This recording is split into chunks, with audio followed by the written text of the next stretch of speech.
Dača, imamo problem sa tvojim hrkanjem. Smeta. Meni ne smeta, ja super spavam.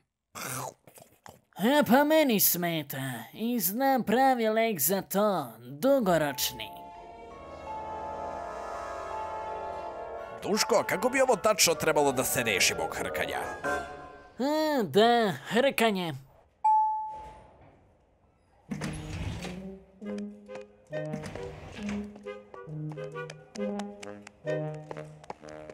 Kako se beše zove doca? Doktor Mozgovljev. Mozgovljev? Da nije Rus? Ej, ovdje Gica radi, Marijan osiguranje. Marijan? On je naš, jel?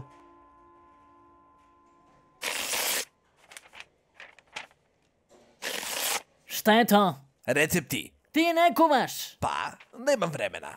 Ali blica žena recepti su super za zauzete mame poput mene. Važi. Idem ja malo do Gice. Dobro, više Karađorđevih za mene. Ovo počinje da smara. Gico, dođi časkom do kancelarije. Šta uradih? Duško, šta ćeš ti ovdje? Htedog Dači da skrati muke.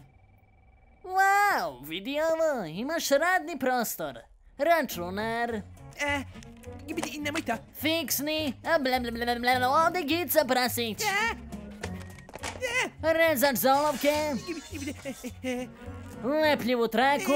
Ala uživaš, baš ti je super ovdje. Ako pod super misliš na sedenju u ovoj propaloj zgradi dok brojiš vreme dok kraja smene i onda opet radiš preko vremena vikendom, onda da, i super mi je ovdje. Isti čalac.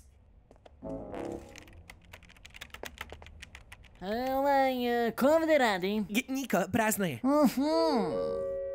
Kažem ti ja, ako neko hoće da ukrade WC šolju, ukrašće WC šolju. Složimo se da se ne slažemo, važi? Ne bih se složio. Dobro, izgleda da imaš zastranjeni septum. Ništa ne fali mom septumu. A šta je septum? On odvaja desnu i levu stranu tvog nosa. Tvoj septum je odmakao na desno i samim tim izaziva hrkanje. I šta sad? Ništa, samo ćemo odraditi najprostiju operaciju. I, ako bih hteo, kad već to radimo, mogu da ti opravim tu kvrgu na kljunu. Nemam ja kvrgu na kljunu. Joj, okavan sam. Odakle ti to? Sto mi ne reče da imam kvrgu na kljunu. Nisam ni znao da imaš. Ne podsmevaj mi se. Ako nešto ne valja na meni, ja da to ne znam, dužan ti da mi kažeš kao najbolji drugar. Dobro, ti si narcis, sociopata, verovatno si psihopata također.